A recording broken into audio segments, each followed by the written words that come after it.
Exactly. This is gonna betray over and on. But you ever notice something, bro? No Was matter how much good you do, people will always remember the bad part that you do. every time, absolutely every time. Laugh. I would tell you can go out here and be on top of the world. Mm-hmm. Every Mm-hmm. time you can go feed the homeless, Yes. you can go out here and Absolutely. you can pay bills for people, help them, but go and do one bad thing Just that one. get acknowledged. And guess what? You Mm-hmm. get ready to become This breaks over the code. the scum of the Now earth. look at all these. Look, I'm gonna tell you something. Not saying all these people are wrong. Not saying none of these people are wrong. Look at just like they said about Jamie Foxx. Look at all the movies he done made. Mm-hmm. Look at Mm-hmm. all the you know he's gonna get raked over the code, don't you? Yeah, they're gonna try to do the best they can. Let me do this right here because I don't. We have a caller, and I want to be mindful of the time. I don't know how much time we have with them. Caller, what's your name and where you calling from? My name is Tanisha Springs. I'm calling from Lancaster, South Carolina. Hey, That's Tanisha, my how you girl. doing? Hey, Tanisha, what's Hi. good morning? Hey, How how you? you doing? Good. Good morning. What we're talking about this morning, we have a topic we're talking about, a little controversial, but I think it's something that a conversation that needs to be had. Can you rape your spouse, or do their body legally belong to you? What do you say to that? Oh, you can most definitely rape your spouse. There's Here, there's no doubt about that. I believe that when you get married, it's a union before God. Most definitely, it is something that. What's the premise I'm for? just talking. Yeah. Am I in? Right here, looks for this.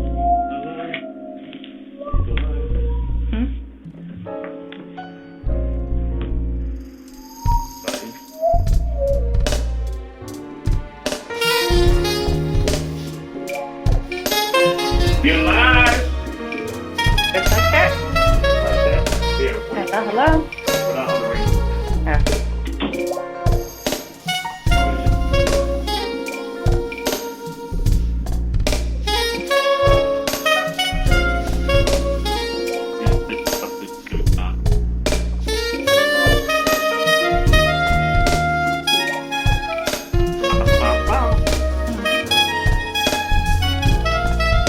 Hey guys, what's going on? We got Valerie on, Mel from college, my cousin's on.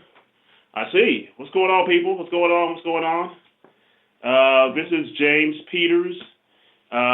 This is your real estate hour with James Peters, and I brought a guest. Hey. I brought the lovely Robin Hutchison, one of my lenders. So generally during this hour, what we try to do is break down one aspect, either buying a home, selling a home. Actually, I just filmed a show today in one of the model homes to really take you through the new process, the new home purchase and construction process. And today, with a lender here, I just felt privileged. I've done a couple deals with Robin. Robin, I want to say is responsible, has been tied to about 20% of my business last year. We've done numerous of home buying seminars together. Yeah. All right. The festivals. The festivals, yeah. Yeah. And what I want to do today is touch on kind of that home buying process from a lender perspective, as well as kind of recap on what goes on, from an agent perspective. And really, like I said, if the process it is a process. Yeah. It is a process. And two of the key members are right here at this table, right? So in order for me to, obviously, as a client or as a buyer, you got to be willing, which you got to be ready, so you got to prepare yourself. And that's from the financing side. Make sure your credit is right, and that ties into be able, right? Which is when you will work with Robin, right? And Robin will meet with you kind of. Well, I'll let Robin tell you what she does, but give me a second. But I didn't mean to cut you off. No, you're fine. All right. I was just. Yeah. But I mean, you guys have been joining me, you kind of have heard some of my story. So before we even go into kind of the process, I want to give Robin an opportunity to introduce herself and tell about her background and how long she's been a lender, and what makes her uniquely qualified to handle my business. So, Robin, this is your opportunity to shine. Oh, yeah, see, I think I shine all the time, but that's just my perspective. No. Hi, everyone. I am Robin Hutchison. I've been in the business really of lending for 15 years. Started actually on the other side, on the servicing side, even before that, and started doing loans as an opportunity to help people because I'm a California native from Los Angeles, born and raised, and I decided when I first wanted to buy a house, I had kids, and I just thought, hey, I made money, and so I was going to just go buy a house. And I had already moved in my mind, and I had furnished it and just decided I was given notice of my little apartment. I was going to move in, and this is what I was going to do. And I was denied. And I was denied unceremoniously. He just said, oh, yeah, no, you didn't qualify. Didn't tell me why. Didn't tell me what I needed to do. No one helped me along the way, which was really very discouraging. And I made a good, nice salary, and so I didn't understand. My little ego was bruised, and I just packed it away and continued apartment living for years after that. So when I got into lending, I made the commitment that I would always help people put together a plan, because you need to know what you need to know to get you started. It's never as complex as you think that it is. The main thing that you need to take care of is your credit and your money. So once you know what you need to do to your credit, then you can put that in line. And once you know how much money you need, then you can get to the business of saving that money or where you can get that money. All right, I'm going to jump in here for a quick second because we had a little breakage on one of our cameras here going live. But to paraphrase what Robin said was, she got into the business really because of what happened to her, right? And it was an educational thing, all right? I mean, it was, this is something that we're not taught. Well, I wasn't taught by my parents, and good chances a lot of folks weren't taught by their parents because they really didn't know, right? That okay, hey, my parents always, my parents, I'm from West Indian descent, and you always got to take care of your credit, your name, your word, back when I was in school, in high school, everybody used to say word is bond, right? Right. But that was a statement of saying, hey, you know what, what you say, your truth, be truthful to yourself, or be what you commit to. That's what should happen. Right. But really, that's the same thing that's going on with your credit. Your credit speaks for you. All right. Your credit speaks for, or it tells a story. Let's put it that way. It may not tell the story of who you are and the troubles you've been through, all right, and how you overcome, but really it tells a story to folks that want to lend you money, all right, of your credit worthiness, all right, and a lot of that comes down to education, because there's a lot of pieces that come into how that credit score is calculated, what you see on Credit Karma and the both sites versus the algorithm that's used by the lenders, right. To offer, to give you a $200,000 home. All right. Go back. And Credit Karma is helpful for those. That's one of the initial questions that I ask is, are you doing any type of credit monitoring? Because those are soft pulls that are going to give you an idea of where you're at. So you, by all means, look at the ones through your bank, through Credit Karma, through all of those. Keep track of your credit and know what your approximate score is, but that's what it is, an approximation, and recognize that. If you are below 600, then at that point you should be requesting a copy of your credit report or calling me or a lender you trust, preferably me. Hi, how you doing? Give me Yeah. And I will pull it and walk through it with you.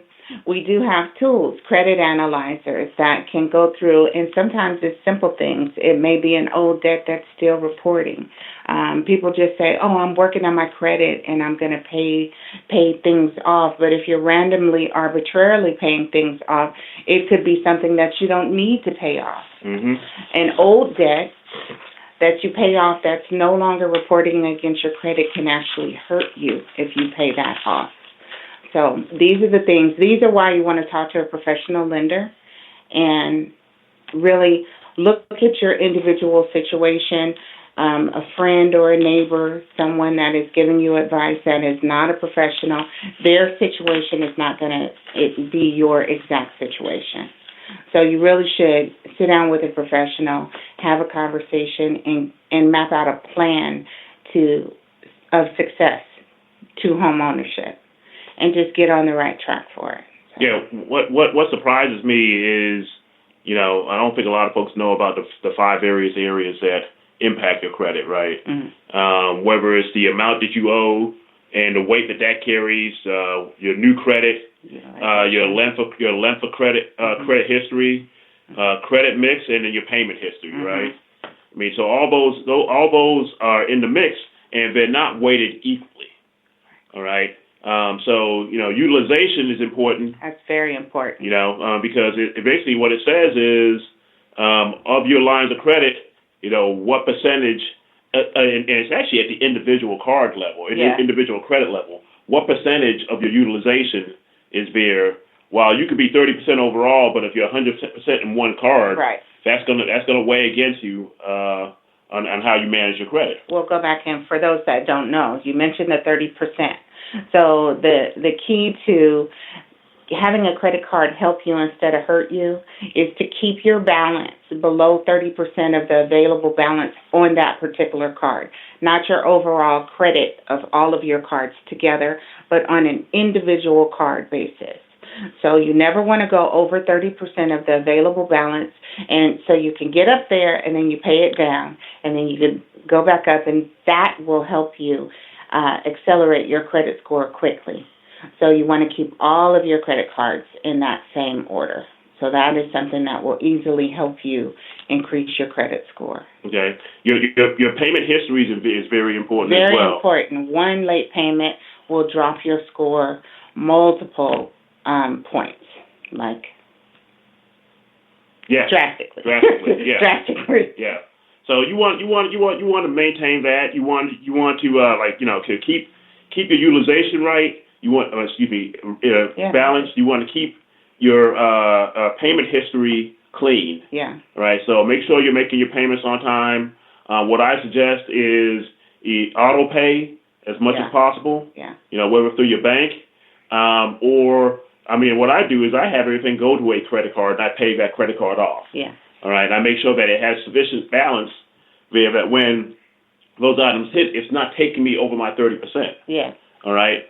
So that way, all my bills that can be paid by a credit card are always going to be current. Yeah. Whether I pay them today or pay them tomorrow, when it gets paid automatically, and then I make multiple payments to that card through the month, right, to keep that balance low. And sometimes I'm paying it before it even hits. Before it even hits, because you want to, you want to manage that piece. Length of credit. So don't go around. Sometimes it doesn't make sense to, when you pay off a card, keep it.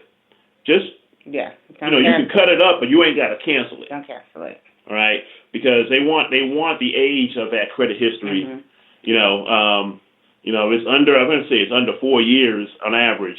That's I won't say it's bad, but, it can impact. It can impact your credit. So let it stay up. Because I know I went through that same thing. I was like, oh, yeah. I'm getting debt free. Cut. Yeah. Excuse me. Forget you, random credit card company. And that actually hurt me because now, you have no open lines of credit. Right. I have no open lines of credit, but also, when I started adding credit cards to it, even though the balances are strong, they were young. They were, It's new credit. Yeah, it's new credit, 5 years old. Who wants 5-year-old credit? when you're 50 years old. Well, and it makes you look more substantial. Yeah. If you have a credit card that you are not using, then it looks like you don't need it. You don't need it. If you have a credit card that's maxed out, then you look more financially vulnerable because you look more desperate for money if you've got a credit card that's maxed out as opposed to one that's sitting there unutilized. So it makes you, because that's the whole goal, is to look stable. Your goal is to look stable in all things you do. Okay. All right. So, I mean, that's the piece that she can help you on with credit utilization, at least giving you some idea and put you in a simulator and tell you kind of how it's going to look, how your loan approval will look, or at least what you would have to do in order to get to that point, right? But just to recap, I've talked to you guys a couple times about the buying of a home, and self-centeredly, it all starts with me, all right? And actually, some other presentations I see it starts with her. But the thing is, between your first two steps, get with your realtor, get with a loan officer, all right? Because what I can do is I'm going to give you your guidance. I'm going to be the bus driver, all right? I'm going to be the tour guide. I'm Julie on the Love Boat. If you guys are old enough for that, all right. I'm going to tell you what's up. I'm going to tell you what's on the Lido deck. I'm going to tell you where the activities are. The Lido deck. Right, the Lido deck. Okay. Right.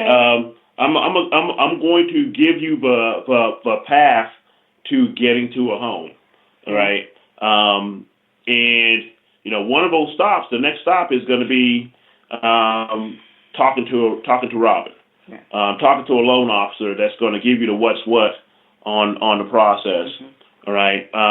Now, all loan officers aren't created equal, and quite honestly, all loan companies aren't created equal, because really what it comes down to in getting your loan done is the front end stuff, and then it's the back end stuff. Yeah, that's right. Critical. Their ability to process that loan, their ability to get that loan done in a very time-sensitive fashion, and their ability to underwrite you up front. Right. So and communicate. And communicate, right. So to give you, if you get underwritten up front before we find the home, then you're actually in a better position than maybe your competition, another buyer, right? Because now I can tell that homeowner, that home seller, that, hey, my guy is underwritten already, all right? So we can close in as little as 3 weeks. 3 weeks. 3 weeks. 21 days. And when you're selling a home, that is important. All right. I have a home seller now that we went through. We're going through one of these down payment assistance programs, and I mean I know a lot of folks say, "Oh, free money." Yeah, it ain't. Free money is never free. It ain't free. You're gonna pay some. Yeah, you pay. I mean, as a seller. Yeah. I mean, while when you obviously you take a look at all the offers you get. All right. I'll take conventional over FHA. I'll take FHA over any down payment assistance program any day. Right. All right. So if I have somebody that has, and what I mean by down payment assistance, I'm talking about the Georgia Dreams. Yeah. Both programs are great for when you don't have, for cash. You don't have those funds. Right. But quite honestly, I mean, and they serve a need. So I'm not downing on them. I'm just saying that, you got to play the hand you're dealt. All right. When you do have those, it takes longer. It is 60 days. I'm finding out there is no middle ground on that. It is 60 days. We coming up on day 60 on this deal, and my seller is looking at me like, "Yo, that's because they're usually double underwritten." Right. And that's exactly what it is. For a brief explanation of the reason that it's conventional FHA down payment assistance in that sliding order from a seller's perspective. Conventional loans are considered the best loans because you are required to have less debt, and the credit score has to be higher. So that's the one. So that means that buyer has a better credit score, and that buyer does not have their financial situation is better. Is better. right? So then you go to FHA, and then the credit score is going to be a little bit lower, but they're still within the guidelines. They're making a slightly higher down payment than on conventional, so you're still good there. Now you go down to a down payment assistance. That means that person came to the table with no cash. So from a seller's perspective, if they have an option, they're obviously going to pick the one that appears to have their act more so together. So that is why they're leaning that way. Right. And I mean, and quite honestly, it's not saying that the down payment assistance situation is bad. Right. Right. It just takes longer to close. Yeah. All right. And we are in a society where that there's value placed on having your money in your hands sooner rather than later. Right. Time value of money. That's finance 101. I can't give you the formulas anymore on the net present value of money, but the concept is still there, right? That's a Howard University education. I'm just spitting that out. Oh my gosh. What's going on, Anthony Driggers, Dion, and Joseph? What's up, Dion? Yes, it is. Hey, so yeah, where was I? Okay, we're talking about the bragging about Howard. I did slide in a little HU in there. Yeah. Let me get somebody text, type in HU. Let me see something like that. Anyway, all right. You know.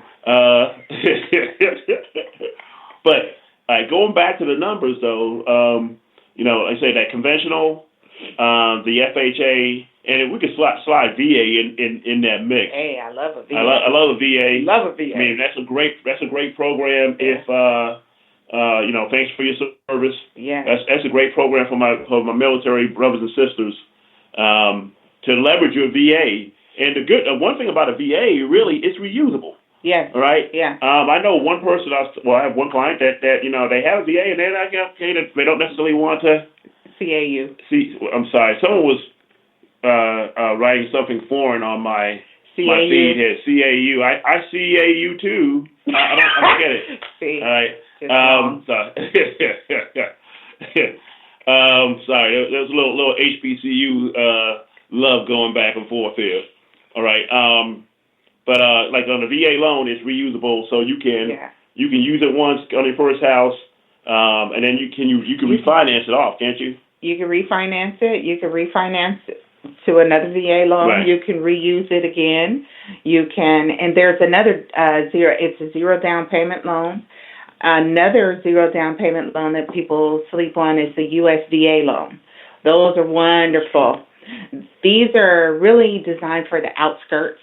It's supposed to be in the sticks, but Atlanta is spreading. So places where people are living. There's Dallas. There's Locust Grove. Villa Rica. Yes. I'm going to say this outside of Kennesaw. Cartersville. These are all locations that have USDA homes. They are zero down payment loans. Your credit score has to be tighter. It needs to be a 660. But if you've got a 660 credit score and your debt has to be on the lower side, your debt ratio is more qualifying in the conventional range of 40%, 41%. If you've got those things going for you, a USDA loan is super sweet. It's a beautiful loan. So that's another one to consider. Yeah. Now, so I mean, what I like for you guys to do, if you're thinking about buying a home, obviously you're thinking about buying a home, obviously reach out to me. All right, 678-948-5502, and then I'll get you in touch with Robin. Robin, you can give your number as well. My cell is 678-994-2031. I'm open to any questions. If you want to know about where you are, get on a track to get your credit, find out if something's affecting you, talk about how student loans may affect you. That's another thing that people want to know about is how to deal with the student loans. Mm-hmm. What you need, that's a big one, actually. So any of that. Yeah, no, that definitely student loans is quite honestly, it's a hurdle, but I'm coming up against a lot now. A lot. Where it's the size of the loan. Yeah. and the income you make. Sometimes you might need to get on a modification or an income-based payment plan. So but you still need to be your credit still needs to be higher so you can go conventional. Yeah. All right. So it's not impossible, but I mean it's one of those things that you got to take care. You need to know you got to take care of your credit. Yeah. All right, and you got to develop that path to get there. I see Patricia Hall Bowman is watching. Patricia's a real estate agent that I'm trying to work with. Hi, Patricia. I'm trying to work with Patricia too. Okay. Okay. Robin has an issue when realtors come into play. When I mention realtors, she gets all nice. I'm always nice. Yeah, she gets all flirty with realtors. I'm always nice. Hey, realtor.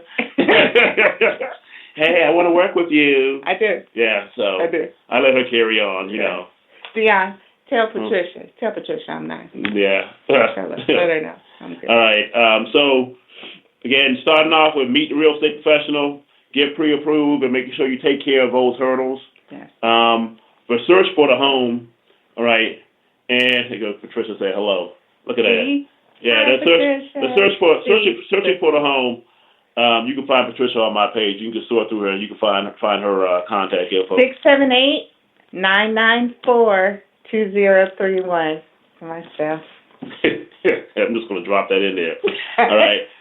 So you been searching for the home process, and what I do is if I have a tool which basically a website. If you go to my website, jamespetersjr.com, it allows you to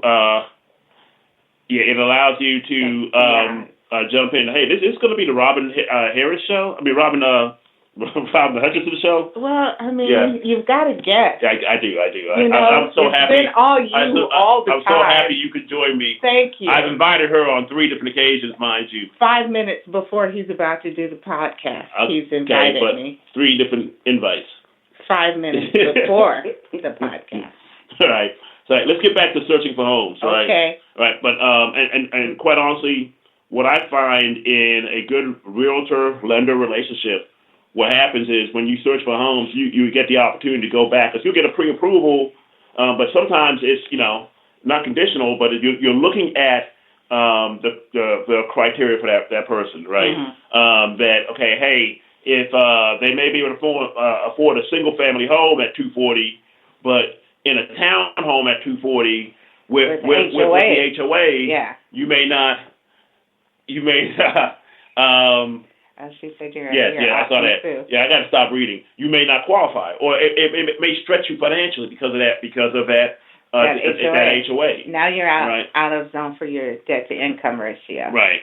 So I mean, but you got to have a real good realtor is going to have that communication back with the lender, mm-hmm. or going to tell your client to go, hey, go talk to Rob and make sure that we're fine. The other thing we look at is where the home is, because the taxes and the and the insurance could impact how much home you could afford.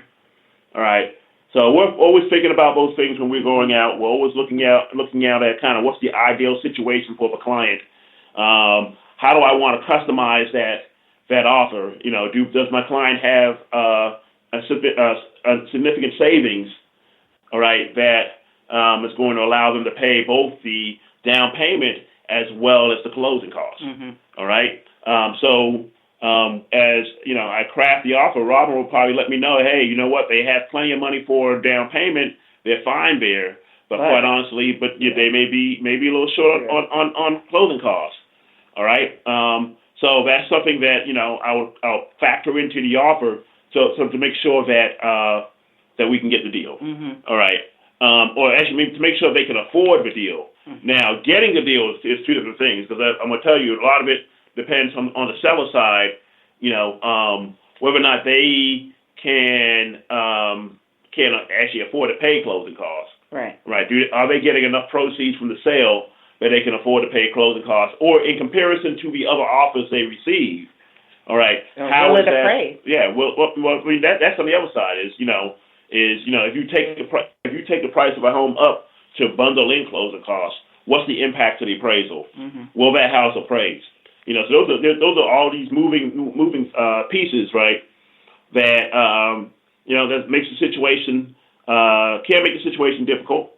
So clients, you guys got to be patient.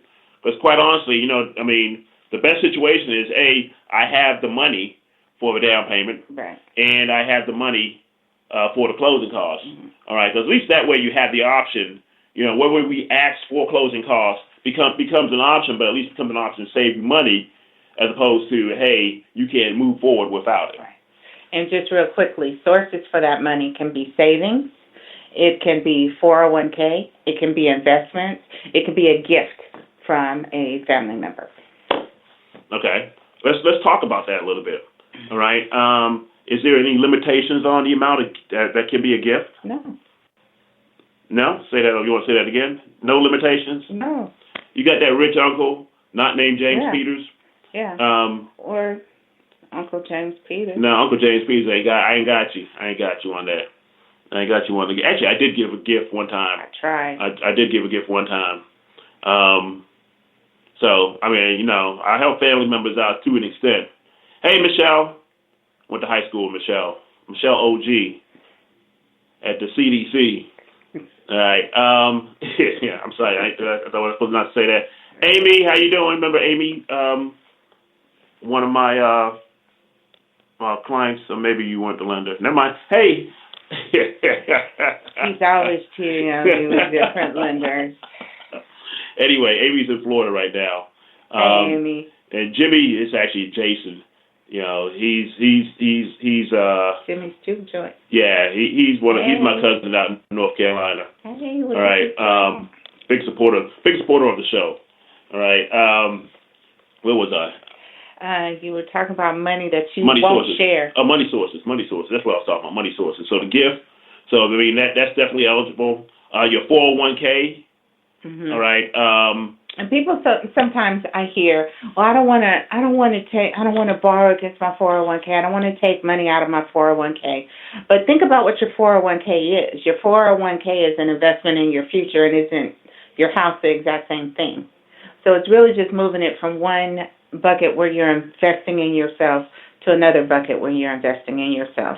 And actually, your house is to me, a safer bet. Houses are going to appreciate. You're going to get that money back. So it's still a wise investment that you're making if you borrow against it for that purpose. I wouldn't say do it to go on a cruise or to buy a new car. No. But if you are buying a home, it's still a wise investment. Yeah, I mean, you think about it. Your 401k mainly is invested in stocks and bonds, right? Yeah. So it's like one investment source. All you're doing is adding real estate to your portfolio.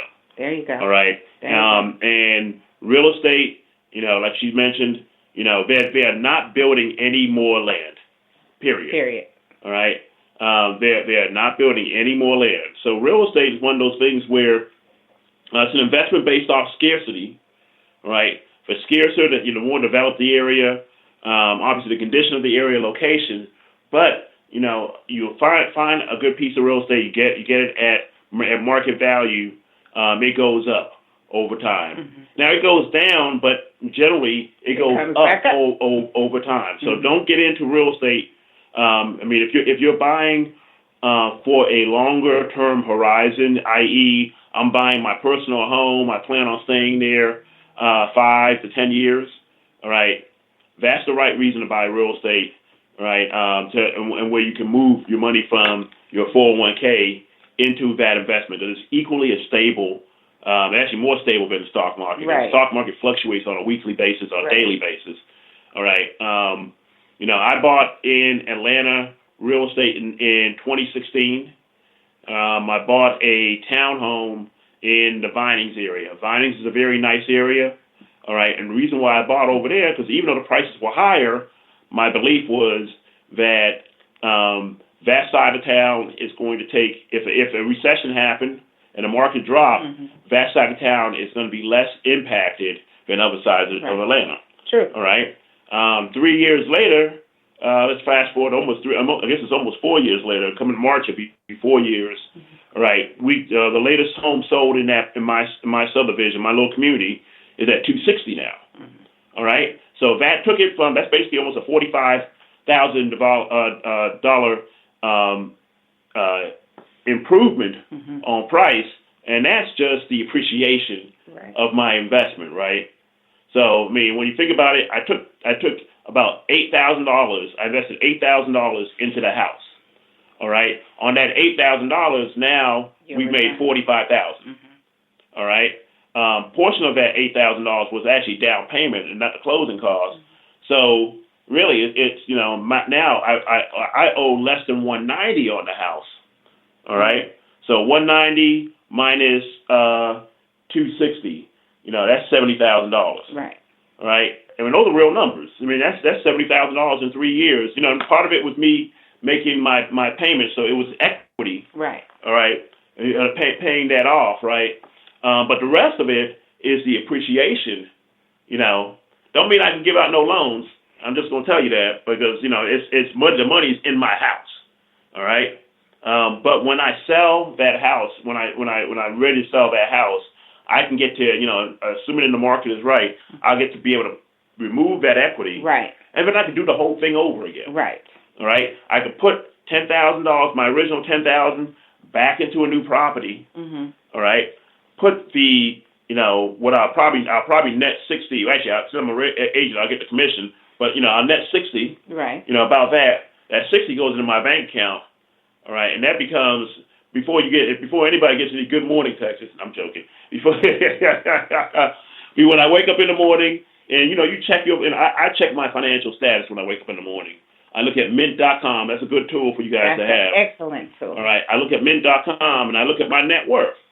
All right, and I look at that and I'm up and I'm like, ooh, who's that cutie up there looking like $70,000? And it ain't looking like a bag of. It's looking like a bag of money. Hey, Chase.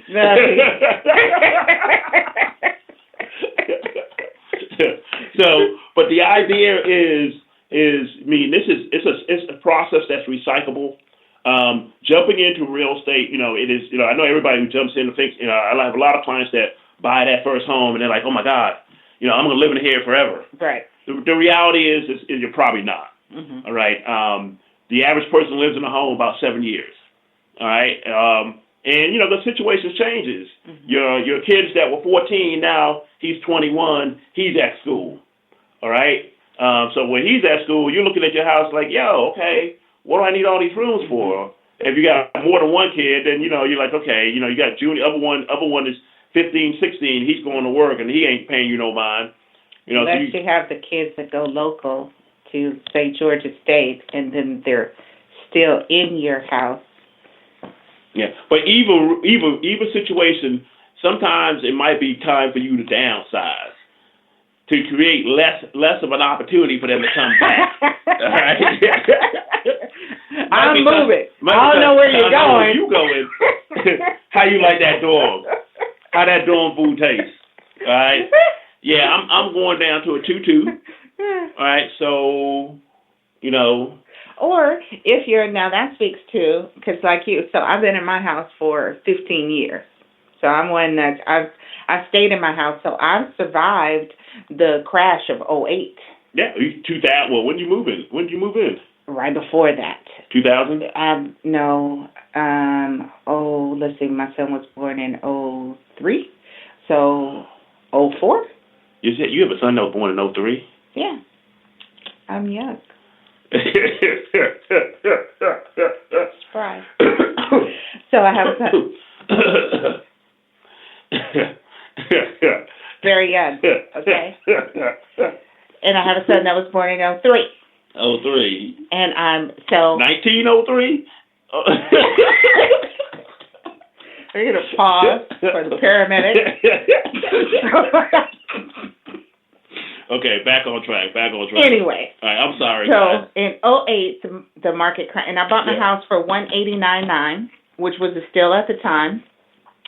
They had already bought another home. In 2008, houses in my subdivision, 2009 and 10, like they had gone down. They were selling for like $110, and I was like, oh my God, I bought at the wrong time. Exactly. And I was like, what am I going to do? But now things have come. What goes down, what comes back up. So. Team, you wrong, James. Thank you, Mr. Duke Joint. Team, you wrong, James. Yes, I like these viewers. I'm going to have to uninvite some people to my thing. No, you guys all are right. Thank you. He's the worst. Anyway, well, the story she's saying, hey, is that she bought it $197 and went down to I bought it $189. Sorry, and that included closing costs, some closing costs, and now I'm about $270, and I owe less than $100,000. So I have all of that equity because I've been there 15 years. Right. So in my situation, I'm not going to go, my mortgage payment is low enough and that house is almost done, like I wouldn't even sell it.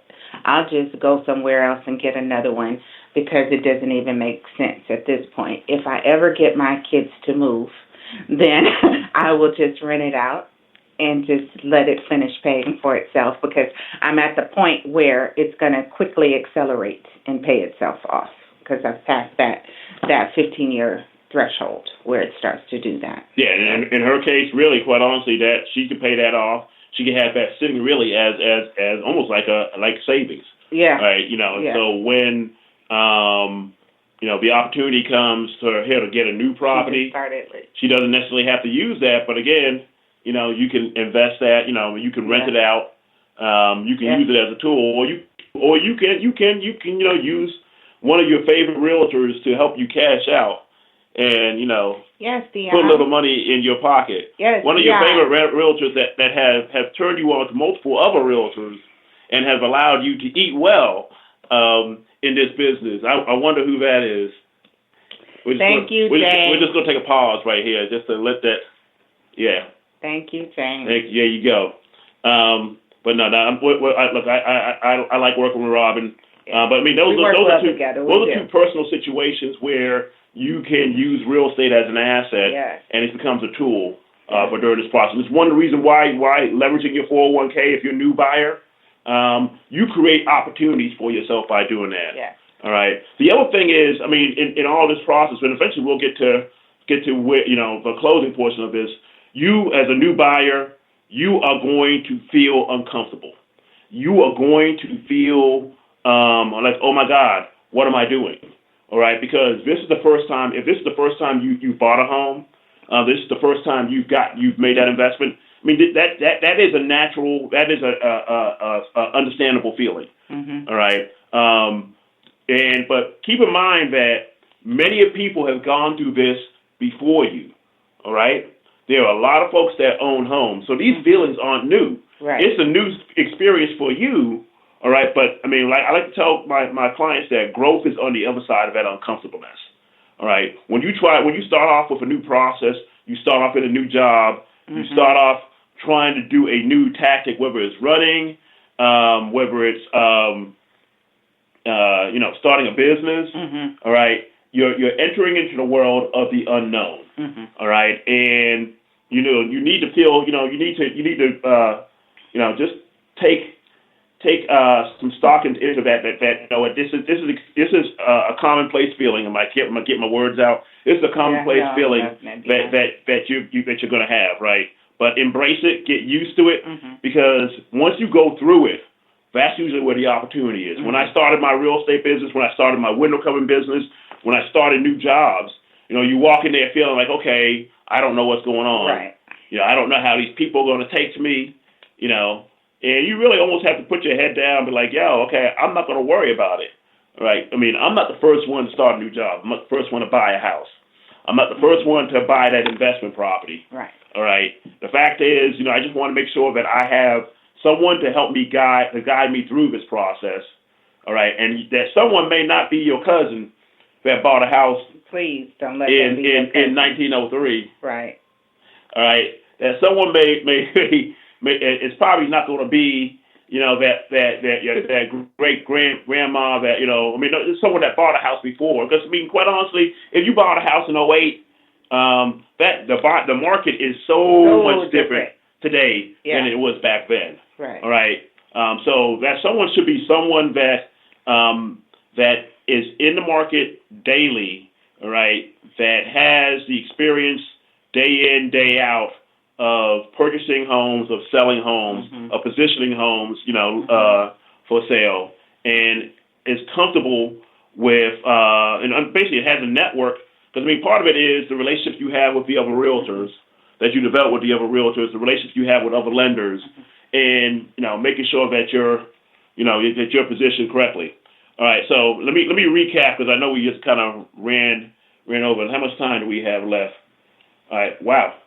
We got about 18 minutes left. Time flies. Oh, wow. Yeah. All right. Start off with meeting a realtor, getting pre-approved. All right. We start that search for home. Go to jamespetersjr.com. Then you make an offer. We craft an offer. And Jason, we'll get back to your question about refinance in a second here. All right. Then you make an offer. So we'll craft that offer so it gets accepted. Right. Once we get past that process, right, they say that the negotiating on the contract, but really you're just negotiating the terms, that go along with the contract. That ties in with making the offer. All right. Once you get to the portion where you're under contract, we go out and get an inspector to take a look at the home. All right. That inspector is going to have 7 to 10 days to look at that home, get back to you, so you can write a condition report, a condition amendment to the seller. All right. I'm right there right now with one of my clients. We have up until the 24th to get. I'm waiting on that condition amendment coming back from the buy side. All right. Once you look at as a listing agent in this case, I'm going to take that to my client. All right. We're going to look at those issues and we're going to say, okay, hey, are these acceptable? Right. And it shouldn't be changing the world. It should be the things that will help you get to the closing table and close that close that deal. I think that's what new buyers don't understand. Right. It's not going to be every, what I mean. You want the major things knocked out. Yeah, you want the major things that are going to allow you to live in that house, right? Yeah. All right, but once you knock that down, the pieces that go on in the background, and I'll tell you how Robin is different than some of the other lenders. All right, because now some lenders will start their appraisal, their underwriting process now. All right. Robin has the option to, and correct me if I'm wrong, to underwrite them up front. Yes. All right. Which speeds this process all the way up. Now, dealing with other lenders, that's where I am, where, quite honestly, they and in this case, one case it was down payment assistance, so they got underwritten by the mortgage company. Now they have to get written by Georgia Dream. Right. And that process drags out and feels uncomfortable along. And if you miss something, if the underwriter on the mortgage side misses something, they kick it back, and you have to start all the way over. Start from the beginning? Yeah. Well, you start from the beginning with Georgia Dream, so you lose your place.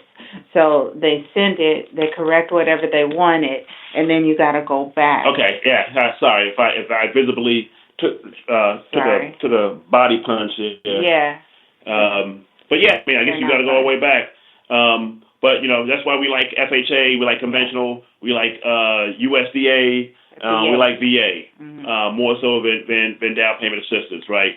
Because now that client is underwritten. All right. Now on the backside, the lender is also going out and appraising the property. All right, and that appraisal, is not for you, Mr. Buyer. But the reality is you benefit from it. Right. All right, because as a buyer, that appraisal comes in. If the house appraises, the house appraises, okay, fine, you're getting value for your money. You're not overpaid. All right. If the house does not appraise, then you get to go back to the seller and say, hey, the house didn't appraise. All right. So that $500 you spent will save you money in the long run. All right. If the house appraises for more, then you got instant equity. All right. So you're walking into closing, you got your George Jefferson stroll on, because you just moved on up. All right, so y'all like that picture of George Jefferson little? Yeah. Anyway, all right. I don't know. Everybody's not old enough. Hey, Nyala, how you doing? Like me. Yeah. Yes, with your 2003 baby. All right, sorry. My kid was born in 97. I guess that wasn't that far off. That's 6 years, right? That was a while before now. That was a while before, yeah. I'm a little older. Yeah. I'm a little older. Notice Clearly. We'll grow the beard back in, guys. You guys let me know if I should keep the Santa Claus looking beard. It's struggle days right now. Everybody needs Black Santa. Everybody needs Black Santa, yeah. Okay, we're not going to touch on that topic. We're just going to keep on moving. Mm-hmm. So yeah, final details. House gets appraised. Then we get to closing. Wait, can we just go back for just a second? Yeah. Another benefit about getting underwritten up front is if you wait to do your underwriting in the back end, you've already paid for these things. You've paid for the inspection. You've paid for the appraisal. If you fall out of underwriting, if you fall out of escrow for anything, if you can't come to an agreement, if the appraisal is under and they don't want to come off the price, anything. These are things that you've paid for. And your underwriting isn't done. More so, I guess it would be a problem with underwriting because things are found in underwriting that are not maybe part of the pre-approval process.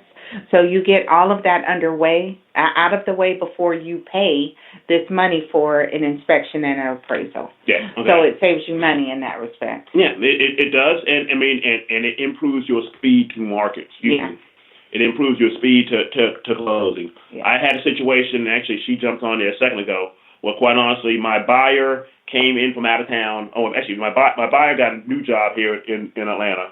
And she had, there was only, I think, 17 days between with the time she came down to buy the house and closing. Yeah. All right. My lender at that time, and at that time, you didn't have this service, but they took her through all the way through underwriting. Right. All right. So when we found that house, we looked at 20 houses that weekend. She's ready. We found that one. We put an offer in, and we were able to close in 17 days. Yep. By the time she came down here to move into the house to start the job, we were locked and loaded. She came down, closed on a Friday, moved in on a Monday, went to school, took a kid to school. Took the kid and carried off to the job. Yeah. All right. So we were ready. All right. Now that situation, wouldn't have happened if we didn't get underwritten all the way through. Right. All right. So getting that done first, helps you with speed. All right. So we've already got the appraisal. Now we're at closing, and we go to closing. There will be pictures. Everybody smile. Stuff. Yeah, there'll be pictures and crazy signs. But the whole idea is really, I love getting new families. I love getting people to that finish line. All right, because it's a tough process. Well, it's not. It can be a roller coaster ride. It's an emotional process. Yeah, it's an emotional process. Say that. Yeah. Yeah. It can't. But it's at the end. The smiles. The joy that you see, when they've gotten their home, it definitely warms the hearts. The hearts, like I have multiple. It's the hearts of everybody around. The hearts because of everybody it's rewarding. Around. It's rewarding for us as well. Absolutely. I talked to a guy today. I got a CTC for closing on Thursday. We had, without being underwritten up front, his contract came in on the 6th, and we're closing on Thursday. Wow. Without an upfront underwriting, because he was also a very good participant. Anything that we asked for, he was very diligent and quick about returning, and that's important to the process as well. And we were able to get him done, and he's already talking about the fence in the backyard and the gym and all of that. And so it's wonderful to be a part of somebody's process of where they're going to be with their family and where he's going to raise his daughter, so. Yeah, it is hearts because you become a part of the process, and it's a rewarding thing. Absolutely. hey, you guys, we're coming up to I guess 8 minutes left. Okay, well, I want to go back. This is a great time to refinance for Jason, that was a joint. Yeah, Jason, yeah. Jason, this is a great time to refinance because rates are really low right now. So I just did refinance rates 3.25. So if your rate is not in the 3s or at least the 4s, then you definitely want to talk to me. He's in North Carolina. You licensed in North Carolina? We are. So you can still talk to me Okay. and we can close. So yes. Good deal. Anybody have any questions out there? I know Jason had one. Got all these realtors on my feed. Nyala Allen, she's a great realtor out of the Tucker Keller Williams office. Hey, how you doing? Mr. Thomas, he's an average golfer out there in Houston. Hey man, you've been running for me for 2 years, man. You coming to the Jamaican golf trip, man? Yeah, it's my annual golf. Oh, that's one of okay. yeah. Roger that. Roger that. Okay, cool. Yeah, he's also military, so Okay. ex-military. Semper Fi? Yeah. No, not Marines. He was Army. Oh. But anyway. Thank you for your service. There you go. With these last couple minutes here, I just want to make sure that you guys take pencil to paper or pen to paper and get Robin's contact info. You realtors that looking for another loan officer, Robin, give your information again. My cell phone number is 678-994-2031. 678-994-2031. How do they follow you on Instagram? You got it. Hutch, Hutch, Home Loans. Hutch Home Loans. Hutch Home Loans. Mhm. Follow on Instagram. Call her up. Yeah. Myself, you can reach me at Peters Legacy Realty Group on Instagram. I know that's a mouthful, isn't it? Yeah. I need to shorten that. Peters Legacy Realty Group on Instagram. Email email is my name, James Peters Jr. At kw.com. My website is James Peters Jr. Jump on there now. If you're in the market to look for a home, I have access to both FMLS and the Georgia MLS, both MLS systems operating here in the greater metropolitan area. So you can see what homes are available. All agents don't list in one or the other. Sometimes they list in just one rather than both. So make sure that you jump on there so you can see that information. Register. Tell me when you want to buy a home. It's going to ask you some profile information, but then I get to see kind of where you're looking, and then we can set up a time and go out and take a look and go find you that property. Right. My number is 678-948-5502. That's 678-948-5502. Why did I almost forget it on the second time around? Yeah. I saw that. It's the beard. It's the beard. The beard is sapping and is making me look older. Gray. Then feel old and messing with my recollection. Yeah. Yeah, that's a stretch. Chinko. That's a stretch. All right. What do we got? We got 4 minutes left. This is where I go into my filler. You want pop lock or something? No, we're not going to pop lock. But hey, I mean, I know this has been a great. Last week was a great week of real estate for me. If you haven't seen on my Facebook feed or on my Instagram page, I'm now part of the Agent Leadership Council for this office. What does that mean? Well, that means I get to contribute to the direction of this offer. I want to get to help other agents as they mature. Mm-hmm. So I'm really happy for that. I'm really happy to contribute and back to new agents. It feels like I'm an old agent, but quite honestly, in this game of real estate, it's funny. I learned something new with every transaction. Mm-hmm. Sometimes some lessons I wish I didn't learn, But you know, I mean, you learn. Trial by fire? Yeah, no, not so much trial by fire, but sometimes it is. You know, sometimes you do. You know, there's danger around the corner, Mm-hmm. and your objective is not the problem. You know, it's how you resolve it. Mm-hmm. Right? To me, that's what makes a That's great most agent. important. Yeah, Things are going to happen. Yeah, things happen. Things happen, and you know, I'm trying to work on my communication. So clients out there, if I haven't been a great communicator, let me know.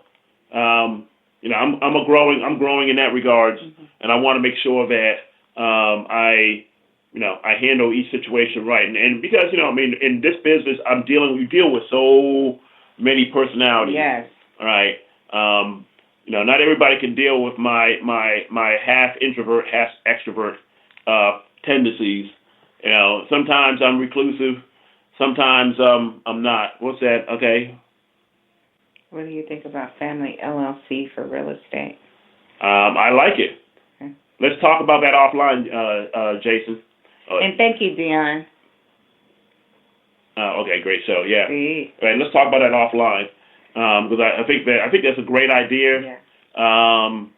You know, to you know, help transfer wealth, but also help, you know, stack wealth in a, you know, different situation. You know, Right. try to keep, you know, you have one entity, Mm-hmm. you know, to maybe either hold your real estate or to hold your investment property. Right. So that's definitely something that that might be a good plan. That's another realtor. See, I got this is the real estate hour. I love it when all my realtors pop in on this. But yeah, no, but the objective of this show, as we kind of outro, I'm trying to meet with everybody or keep this consistent at 6 to 7 on Mondays. There's times when I can't make it here. But be on the lookout for next week. I hope, if my producer is can get to it. We shot some footage at one of the new home subdivisions in the Dallas area. The objective was to help educate buyers on that process on buying a new home and for new construction. Okay. All right. And take them through, you know, that particular model, but also take them through some of the things that happen. It was a You know, beautiful model. Yeah, no, it is a Nice. beautiful model. I have one client.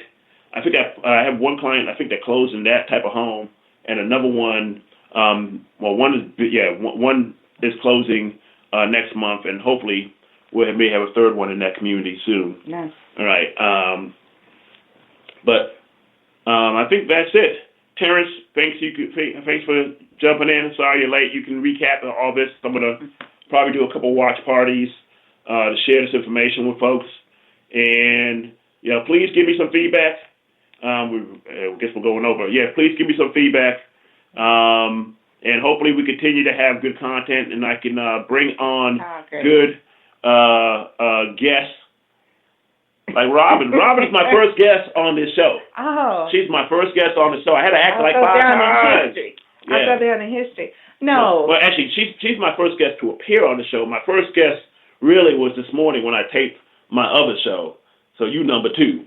You number 2. No. You number 2. No, I'm still number 1. I'm still number 1. All right, guys. I'm going to let you guys have back your day. Appreciate you jumping in. Thank you. All right. Oh, and the music. I got a producer on that side. Hey. Man, Raheel.